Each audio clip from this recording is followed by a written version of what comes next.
Hello, I'm Anna Estrada, and welcome to Gaia Art Bar. And today I have a wonderful guest. His name is Russ Willmon. He's an entrepreneur living in Salt Lake City, and he is also a spiritual seeker. And he's very interested in community building. And I had the pleasure of meeting Russ at a wonderful group that he's created called the Long Table Society. And that's where we meet every month to have a wonderful group meal with a specific theme, which has to do with a country, a culture, and then we all bring beautiful dishes to share with each other. And in this way, we are connecting and meeting new people in this big city in a time of a lot of social change, a lot going on in the world. It's wonderful to have this sanctuary of connection. So welcome, Russ. Oh, thanks, Anna. That was beautifully said. Yeah, we had a really great time last night. Well, last time the theme was Cuba. That's So, right. and my family comes from Cuba, so it was very exciting for me to share a couple of dishes that Testones. Mm, the tostones, yeah. yes. And I guess next month we're going to be doing Bangkok. Bangkok. So thank you so much. It's been so wonderful to participate in your group and other groups um, where we can meet each other in this vast Yeah. city. And so tell us about what's going on with you right now. What is the most interesting thing that's going on in your life right now? Probably my work. My school, my online training school, we upskill security guards, and it's a thankless job. And there are 1.2 million security guards across the United States that are interacting with the community and the public every day. And my mission is to help them become more confident and don't tell my industry colleagues and clients, but to make them better humans. Yeah, They're that's interacting with people that are in crisis, and I think that I can help security guards. We're training about 8,000 a month right now, give them some sense of pride and confidence and ownership in what they're doing every day. And it's not only going to affect them in their career, but also outside of that as well. If I can, raise their frequency, their vibration by smiling more and being more confident and just, maybe having more positive interactions with the public, then we're making, a major difference in this world, I think. Yeah, because security guards are very important. We are interacting with them every day and trusting. We need to be able to trust them and communicate. Yeah. My son is neurodivergent, and I'm wondering, do you bring that into the training at all? Like how to communicate with a neurodivergent person? Yeah, we do have a little bit of training in a certificate program we call human response training. And, Mm, not just, beyond maybe somebody who's in crisis because they're addicted to drugs or mentally ill. But there are a lot of neurodivergent individuals in society today, and they're not always understood. They're exactly. misunderstood.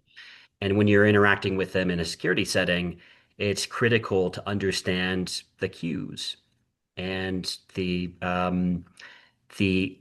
emotional intelligence, emotional maturity. It all ties in together. And so if we're able to pass that on to our students, they're going to feel more comfortable and able to de-escalate situations. Yes, that's what I And wanted to say, de-escalating so that things just don't get out of hand. exactly. Yeah. And law enforcement doesn't get that kind of training. And, because of that, we need to fill the void from private security, to be better equipped, as a fellow citizen.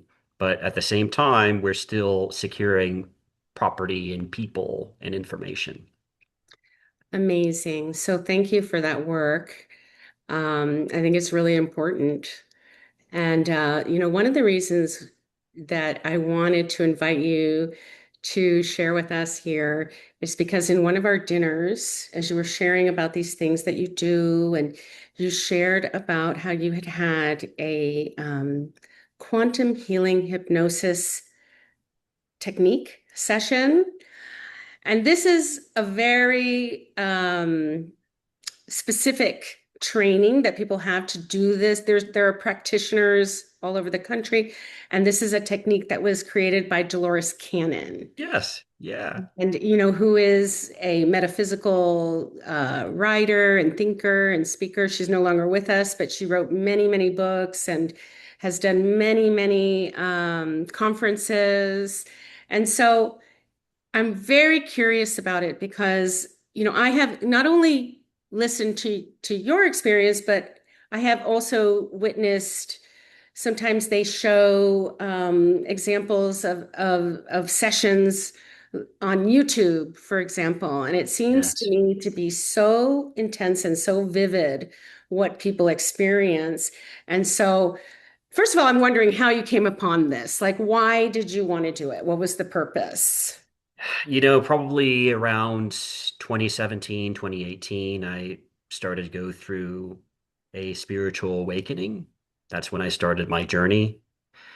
And I started reading every book there was on the topic, like, why do I feel this way? This is after decades of, kind of dealing with childhood trauma. Why did this happen to me? What is the purpose of life? Starting to question my existence. And and so I started consuming a lot of that kind of literature and came across Dolores Cannon's books. I thought QHHT was just amazing. I mean, she was the pioneer of past life regression. Okay. And and so when I found out that they actually had certified QHHT practitioners around 3 or 4 years later into my awakening, I had felt stuck in life again. It's almost like steps or progressions through an awakening period. Maybe you're going through a relationship breakup or, a crisis in work, employment, that kind of thing with your kids.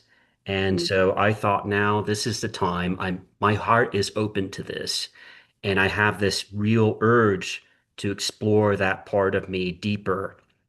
And so I found this practitioner in Ireland. I can't remember her name, Sheena, and set up an appointment. And she said, "Look, Ross, you have to be open to this. We have to do this over Zoom, unfortunately, because she's in Ireland, and it's going to take up to 4 hours this session. So quite intense. You have to be in a private, calm, peaceful space and be prepared to go on this journey um, to a past life. And essentially, what you're doing is you're opening yourself up to a light hypnotherapy session where you're tapping into your higher self or your oversoul. I believe very strongly that, we are eternal beings of light, and we come here to this earth school to experience and to evolve, to question, and to ultimately come back to ourselves, our true self. Mm. And with these experiences, I think that they're incredibly healing. For me, I still think about it often and little tidbits of information that came about my session. I've had two sessions. This one was my first, and it opened me up to others, or the other one as well. And my mission here, I even remember some time like my life in between lives. Once your soul passes Wow. and you go to another plane of existence, and you start immediately starting to map out what next incarnation you are going to have, what lessons you want to learn, what kind of experience do you want to have. And so I recall some of that information as well. That last life was supposed to be my last incarnation, and I had to shoot my shot with some council of elders to say I need a redo. Oh my goodness. So basically this, these experiences, you had your spiritual awakening and you became more aware of this kind of multidimensionality, which we talk a lot about Yeah. in Gaia Art Bar, that we're multidimensional beings and that we tap into different dimensions of experience. And so this type of modality makes that, allows you to really experience it in a deep at a deep level. What do you feel is the purpose of tapping into a past life? I think that when you tap into your higher self, your oversoul knows what kind of information you need to be shown at that moment in your life In the that will present. help you in the present life. So it always Because, comes back to the present yes, moment, something that you're this moment, processing. this cycle of life, because we go through many cycles of life. We go through an identity death and a rebirth multiple times, most likely through chaos and trauma.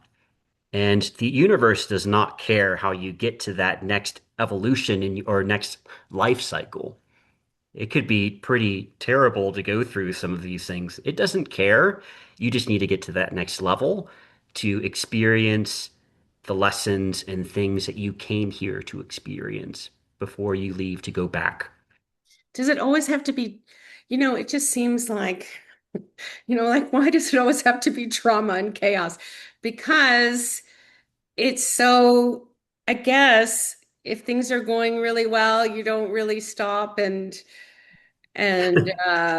consider these things, Right? like if We everything's don't come perfect, why here. are you going to do any of this healing work? But Exactly. does it get to the point where, it doesn't have to come that way, like through a dark night? And we've done at Gaia Art Bar, we've talked a lot about the dark night of the soul and, just going through these different shifts. And so do you think that working with this hypnosis and other healing modalities can kind of soften those dark moments? Or Absolutely. Absolutely. Like when you finally realize that we do not die, there is no fear of death. There should be no fear of loss. There should not be a fear of, all the list of things that we came here to overcome. Then you truly start to live. And then when you are living your purpose and your mission here, then you start to experience more joy. We came here to experience joy. And if you can let go and trust in the universe and your soul as you mapped out this experience for yourself, letting go, I think that you learn the lessons quicker and you experience more the positives of life. like more expansion and Oh, yeah, yeah, absolutely. that's interesting because like sometimes we're so afraid of something. For Me example, too. Yeah, poverty, like just losing everything, or, like not losing your partner, those types of things. And that just seem like we're afraid, or like it would be so devastating. But then we go through it and we survive, and yeah, always come out stronger. And so that's what I've learned is that sometimes the thing that I don't want to happen happens, but it's yeah. okay. Like You're still you come here, out of it Anna. really strong. Yeah. You come out of it very strong when you go through these things. And and then and then you cultivate a lot of empathy as well. Oh my gosh. Yeah. Because There's so much that you can get out yeah. of it. And you mentioned the fear of poverty. And do you not think that potentially that fear came from a previous life where you did experience extreme poverty? Yeah. And that lesson, is still there's a residue or an imprint on, your current incarnation that could be affecting you. And if you're able to tap into your higher self and be shown that life, and yeah, it was hard, but you've graduated from that and you're no longer at that level of evolution. You're different now. You now are at a level where you can help people. You're more of a mentor, guru, teacher, as opposed to being down here where it was more pure survival. And if you can go back, even without a QHHT session, I can go back to tap into other lives or into other sanctuaries. Home is everything to me and the way it's decorated and everything. But I can go back to other times where I had a home in a cave or in a mud house with thatch roof in a golden field of wheat. And those were safe places for me in other lives. I can now bring them back into focus today, and they can help me when I'm not necessarily feeling so safe. And there's some beauty in that, I Yeah. think. And another thing that comes up for a lot of people, um, artists and healers, sensitives in this life, some kind of persecution that occurred.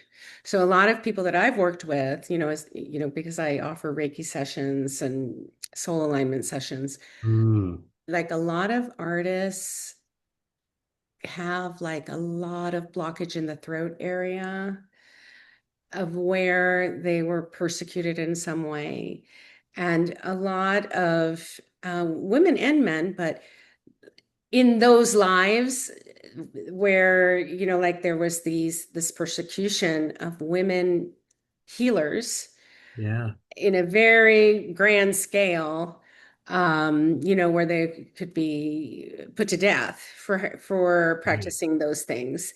And so then in this life, it becomes like a block that Yeah, just shows up as like a feeling of shame, or like it's just really hard to be visible. And like you start trying to put yourself out there and receive clients and do your marketing, and there's like this block of shame. And a lot of it is shame, which is interesting, but yeah, like those types of deaths are very humiliating, right. and that's was the purpose, Yeah, to humiliate that person that was practicing healing and those types of, we, and yeah, because it was a liberating thing, it gave you freedom, and so then that was threatening to the power structures at that time. yeah. So anyway, any artists that are listening that struggle with that, with visibility, this kind of hypnosis could be very helpful, right? Absolutely. Absolutely. And for me, it's almost like you're able to um speed up the evolution process and move through these fears in this incarnation quicker, right? By overcoming those blocks that are not necessarily visible. You know that they're there. Like for me, it was not being able to make a decision. Like I would overthink every decision and exhaust it because I know that I had a past life where I made the wrong decision that resulted in the death of other people, and it, was a terrible thing. And you bring those things forward. And we also have all the traumas that occur in our childhood, and we can't blame our parents or other people because, you know, that's what we do to each other. That's part of the experience here on the earthly plane. And even if you try, like we both have young sons, and it's just like you really try not to do everything right. And still these things come up, that they're like it's just I've done my best. But Right. they have their path as well. Yes. Yeah. So okay. So with the Dolores Cannon, the quantum healing hypnosis technique. So how do you go into this? How does she bring you into that light hypnosis state? It's a like a journey. You know, you're wrapped up in a cloud. The creator has you in their hands, and you're floating along, this beautiful scenery, and then all of a sudden you start feeling light raindrops. You're visualizing this process, and it could be for half an hour, right? You're walking through an orchard, a beautiful orchard, and you're safe, and It's like you a are loved. visualization. Is it a Yeah. visualization that Yeah, so he as you're guides you?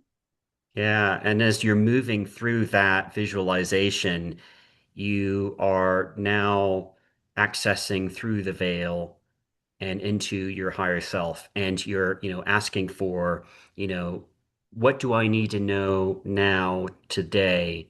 What do I need to be shown that will help me overcome, whatever obstacles you're overcoming or traumas that seem to be blocking you from your greatest potential? Okay. And so while you're going through that, I mean, I'm a dreamer. Yeah, I mean, you see the clouds behind me.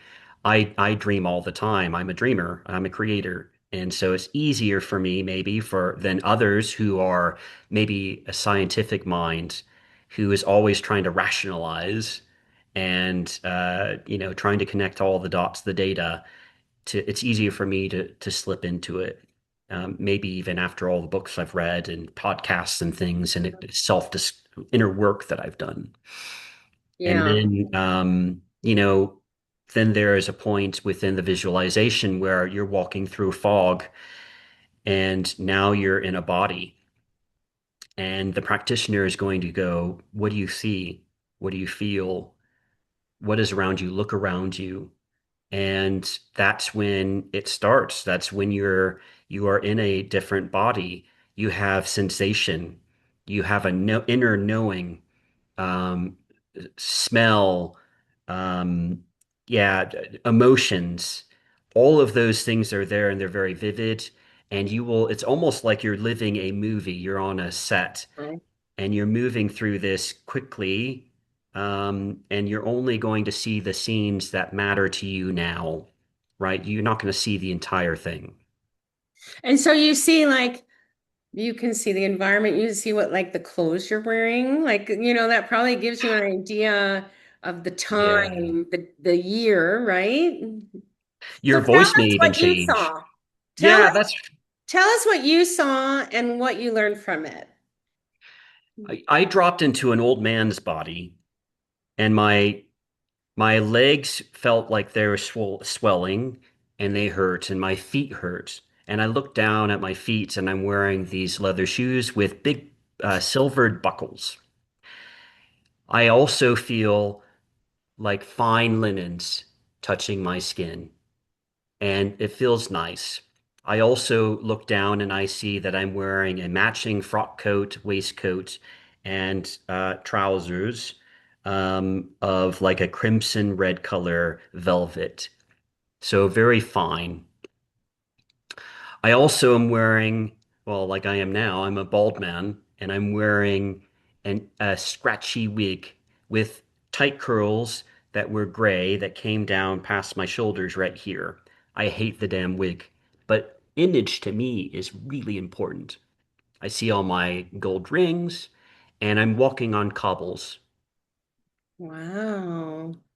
And then as I'm walking on the cobbles, I see to my right a man, dirty, grungy, stinky, a worker with disheveled hair and dirty fingernails. He's shoveling or forking like hay into a two-wheel cart. And I'm thinking to myself, hold your nose, you don't want to smell that smell. And he better not look at me. He is lower class than me, and he better not look at me. Don't you dare. Right? Behind him is this tall brick wall.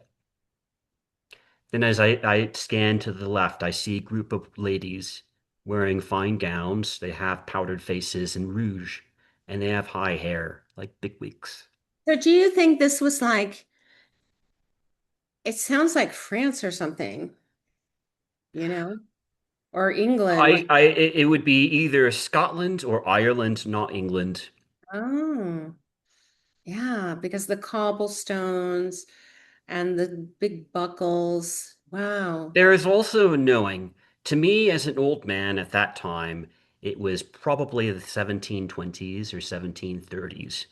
I say that just because of the, later on in what I think I'm walking to my counting house. I'm a rich merchant.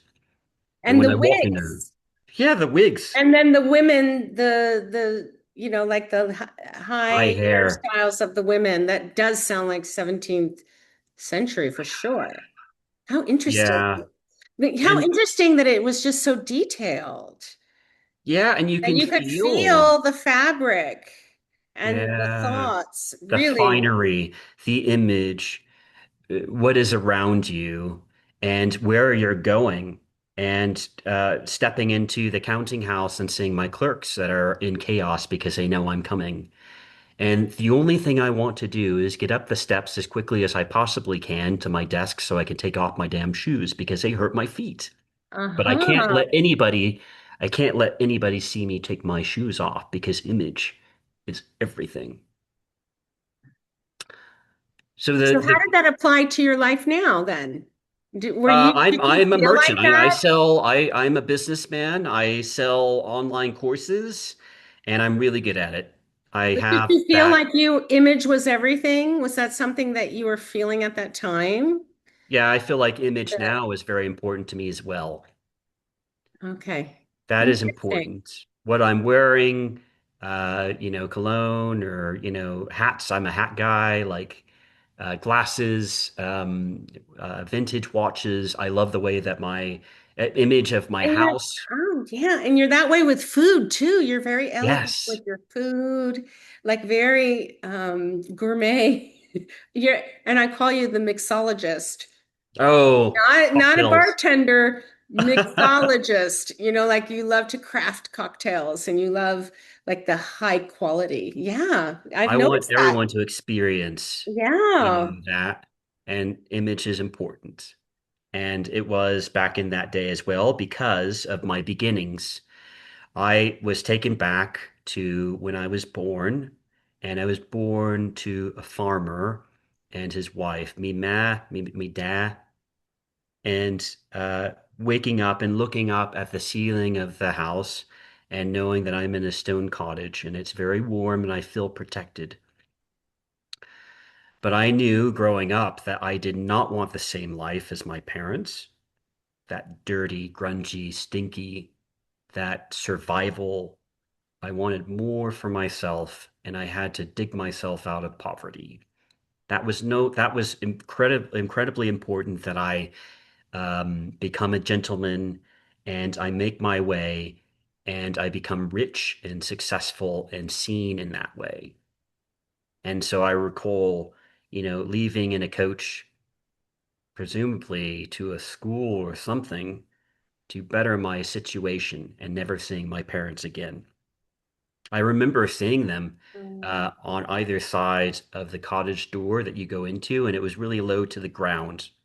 Um, and the faces on them, and how they were very proud, but at the same time knowing that their son was going to go off forever. And so, knowing that beginning, I was very quick to want to cover that up. And in order to do that, I had to put on a performance of being this rich man and making my way through society. And that's what I did. I remember the sensation in my body when I'm sitting in my counting house and receiving word that my ships had come back to harbor. They have not been lost in storms, and that everything that we brought over was safe because that was a very risky investment when you have things coming back from who knows where, another continent, and it taking many months to make that journey, maybe even years. The investment is not upfront. Going to the markets and making deals with other merchants, or I'm an importer and selling and reputation and them not knowing that I come from the poor and a farmer's son. All Hmm. of that was really important to me. And, I remember the finery of the mansion, or like a city house, and servants. I had a bastard son from my maid, and no one had better find that out, that I had relations with my maid, and I had a son that was illegitimate. So I had to send him off to school, and that was the limit of my love for him, was making sure that he had an education. Could never marry a house servant, even though I loved her dearly, but image was important to me.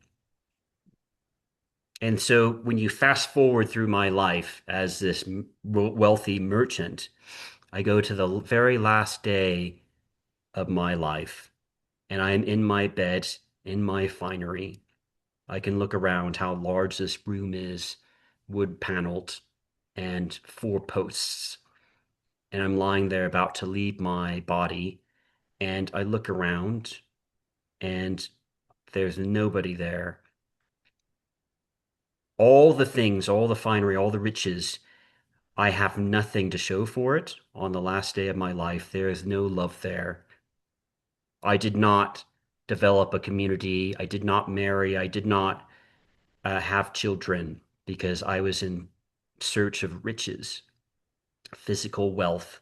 And and so when I left my body, it was a sad time, because I then knew what the lesson was, that we come here for love and connection and community and belonging. And I completely missed it that entire life. And Mm. the biggest realization is that I did not show my son the love that he deserved. He died young. He died before me. He had fought against the king. He was a Jacobite, and he was arrested, and I saw him hanged. So that's how you knew you were from Scotland. The Jacobites, they're from Yeah, Scotland, Jacobites right? were Scottish, I think, primarily. I don't know if there were Irish in there as well, but I I know they. learned that in Outlander. Oh, They had a whole thing about the Jacobites in there. Wow, that's intense. So you saw him get hanged. yeah. And you walk up to the town square, and um it's not like that ever happens. It happens like daily, especially during a rebellion like that, where they want to make sure that they put your body on display, but you walk up to your own son and you recognize who he is. And he is exactly what you don't want to be. He is dead, but he also stinks. He has piss and shite all over him. He's vomited on himself. Mm, My own son. And losing him without having the opportunity to love him the way he deserved was a huge blow. And the the healing from that alone, once you leave your earthly body and you go back, and you're able to talk with your son's soul, and the forgiveness, but understanding that that was part of the experience that you came to learn, and that was part of the contract, right? But it's so hard. That won't happen in this life. This life was not supposed to happen for me, but I had to make a deal with the council. And here I am today. But knowing that that is what this is all about, being here, and the love and community, belonging, relationships, but your also sons, you have two I sons have that my you're two very sons. close with now. Yeah, That's so I am interesting. very blessed. I am so blessed and fortunate with all that I have, in terms of these people that have come and they're supporting me and I'm supporting them. They're my loved ones. They are my soul family. Mm, yeah, amazing. That's, and then then also the fact that that son in that life, the Jacobite, probably part of his rebellion was affected by his relationship with you, Yeah, right? absolutely. Yeah. Every little angle, everyone's everyone's experience. And that's another thing that you see, once you pass over, you experience what others have experienced based off of, what you've done to them or what they've done to you. And that's part of the learnings as well. And that's another reason why I wanted to come back and have a redo because of how traumatic that life was at the end of it. And even in the middle, seeing um, seeing a king or being in society, get it, don't give a shit. Like it does nothing for you. It really doesn't. Prestige, I mean, you can still have all the things. I still like luxury. I still like to dress up. Those things I'll always, those are important to me as well. I'll always be a business owner, entrepreneur. You bring those skills forward, you bring that support forward from your guides, but love is where it's at. It also, like, unconditional love starts with the self. Love yourself. Be gracious and kind to yourself. Don't hold on to the regrets of the past that you can no longer have any control over. You are here and now, but love yourself. It takes time to learn that, because for example, like when you're thinking about like the past lives, but also the past that you might regret from this life, you know. But when we do these types of healing modalities, we also realize that it just kind of neutralizes those feelings, it seems, because you no longer judge it. You're no Right. longer raw. You're not in that raw emotion. Like that's what happens is that raw unconscious energy dissolves. Yeah, It dissolves, once it's brought to the light. And absolutely. these things come up, like in the ocean of consciousness, like these awarenesses come up and then they go back into the ocean, and they come up Yes. and then, so like it's important to not hang on to them, just hold it lightly and be aware and then just let it go. But Yeah. it's that's a skill. That's a skill. Yeah. It's not easy. But I think it comes back to love again. You know, yeah, you have to feel all the feels, the emotions, allow it to run through you, pass through you, but let it pass. Yeah. Don't hold on to it because in the end it doesn't matter anyways. And it is not a failure. There is no failing. It's an experience. It just is. And we don't come here for flowers and sunshine all the time, right? In order to experience the light, you must experience the dark as well. We come here for duality. Have you ever heard of the triangle of suffering? Yes. It's like the victim, the predator, and what's the third one? Like the healer, I think it is a healer. and that the rescuer, the rescuer. So Oh, the I've been victim, that most of my life, the the rescuer. rescuer, and the predator. And that you go like you never like sometimes we'll just identify with one of most people identify with victim when they're like unconscious, like predators will see themselves as a victim, Yeah. you know and so like we see, but once we become aware that we inhabit those roles, like we're just in this cycle of suffering, Yes. Yes. and if we detach from that role and just kind of neutralize, yeah, I've been the Yeah. predator, I've been the rescuer, I've been the victim, and it just is all the same in this cycle of suffering, and then you can transcend that. And how empowering that is. And it's not, and it has to do with detachment. It has to Yeah. do with like not clinging to, the pain and just kind of having the capacity at some point to kind of let all that go. Yeah. And forgiveness. I mean, I think. well, at least for me, I spend most of my time forgiving myself for not showing up for my own needs or whatever and Yeah, not playing the part of the totally. victim. Like, we are all co-creators and creators of our reality. Things do not happen to us, they happen for us. If you look at it from that lens, Yeah. even though it's hard to be in the depth of that, in that, situation, whatever your experience is, it's incredibly hard. That's part of the human existence. Um, that's empowerment. And it makes life a little bit easier, um, knowing that, I think. Well, like if we're stuck in the victim mentality, and many of us are these days, I mean, we see it all around us and on the news and all this, like kind of like this victim mentality. This thing was done to me, and so Yeah. you need to make it up to me, and in a very violent way, like demanding, you need to make it up to me because this happened to me Hey, 200 years ago, or whatever. And but it's funny because part of the healing process is, for those types of situations to kind of see our part in the dynamic. Like it's okay, this thing happened. Okay, that just happened, right? And it yeah. sucked and it hurts. But how did I respond to that? How did I like Mhm. that's how then it becomes like, how do we participate in the dynamic?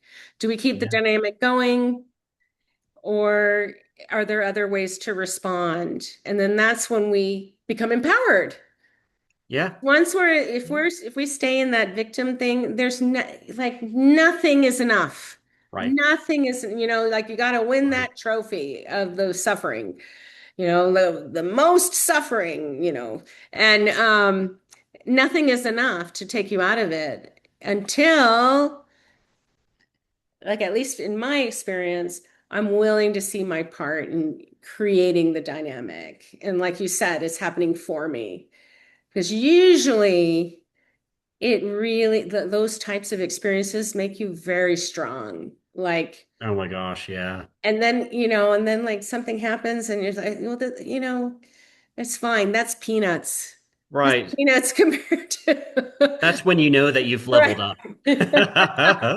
Yeah, so I love it. It's just so wonderful to have, access to these types of modalities and to experiment with them, Yeah. because there's so many different ways to tap into that multidimensionality. Like for example, and I spent a lot of time in South America Mm. in the shamanic culture. There's very strong shamanic culture. And, part of that is, and like the whole thing is purification, like purifying your body, purifying your energy. And so then you're removing all these kinds of Oh.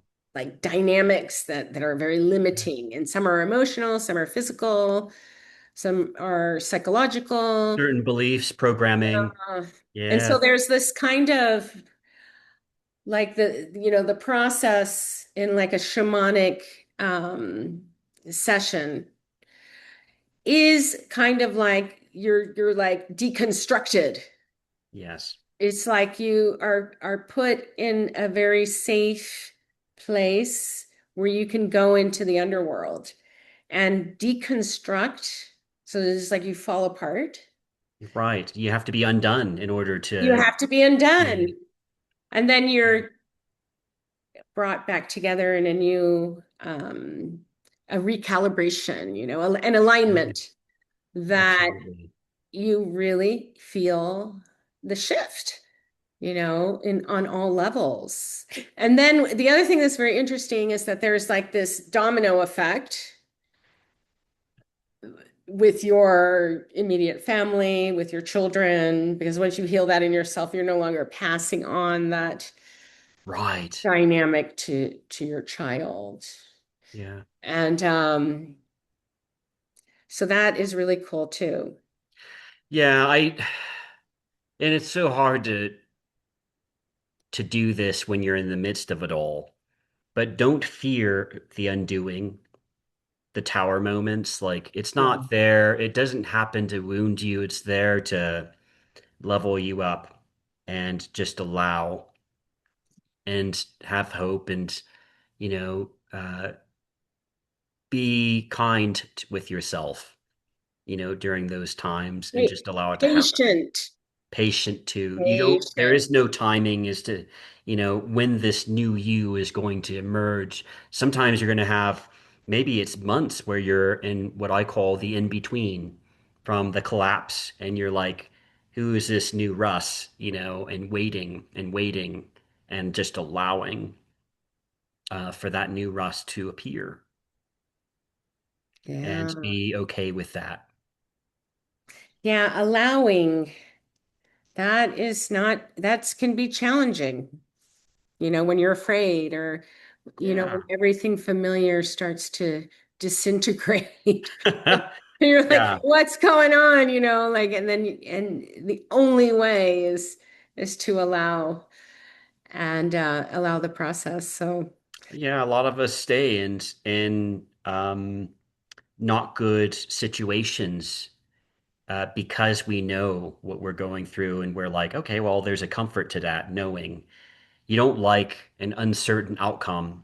You want control all the time, but instead you stay in a bad situation because you don't know what's going to happen if you leave it, and you like that comfort. Unfortunately, a lot of people cling to it.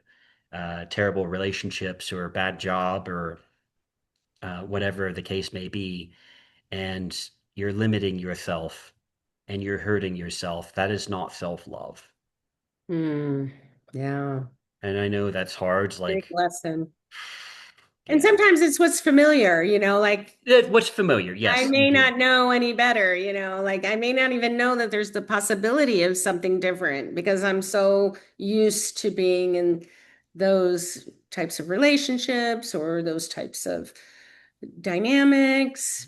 And so, yeah, it's always like a leap of faith It is. to into uncertainty. But I mean, everything is uncertain.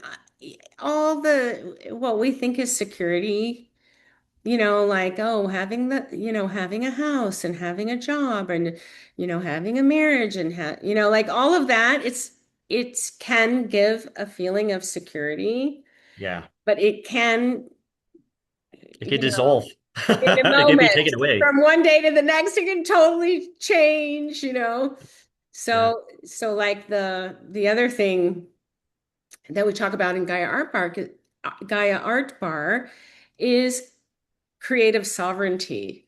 Mm, Being sovereign, like always following that inner guidance, especially when we're called or inspired to do something that hasn't been done before. Because if as an artist, if you're doing original work,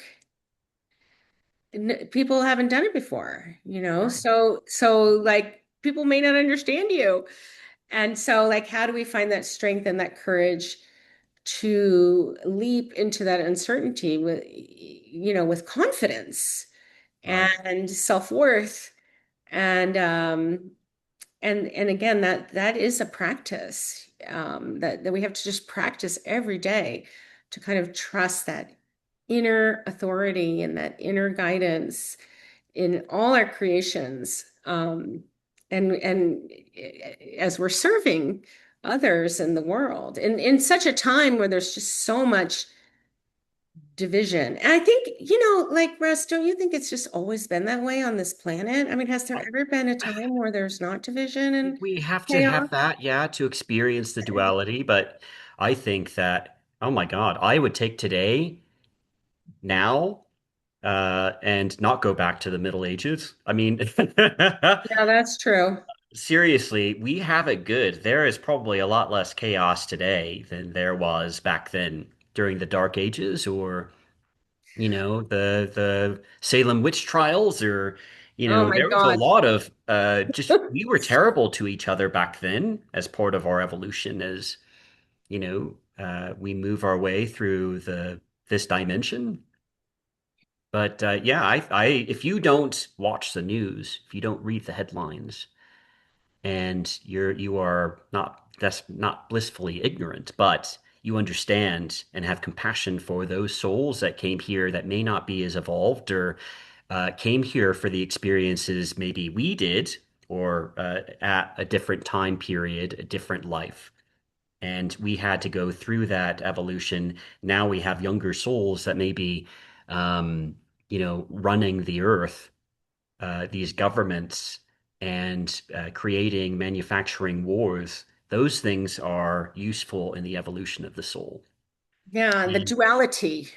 yeah, the duality. That's probably the hardest thing to explain to somebody who, sees on the news that there are children that are being abused or, abducted and the sex trades or whatever, those kinds of things are happening. And how can I say, well, they came here, they signed up for that? Like, oh my God, I can't, that's hard to say. And, a lot of people would shame me for that. We do the best we can. For me, I put on dinner parties that are themed and I bring people together. I try to do the best I can as a teacher to help security guards become better humans and be more empathic on a grander scale. And I try to live a joyful life because look around us. I mean, I have this beautiful home. You have a home. We have plenty of food to eat. There's so much So many. beauty. We have our There's kids. so much beauty. Yes, this Uh, is a beautiful place. yeah. It really is. Well, thank you, Russ, for sharing with us about your experience. It's just been great Oh, so chat with you fun. today. Thanks, And Anna.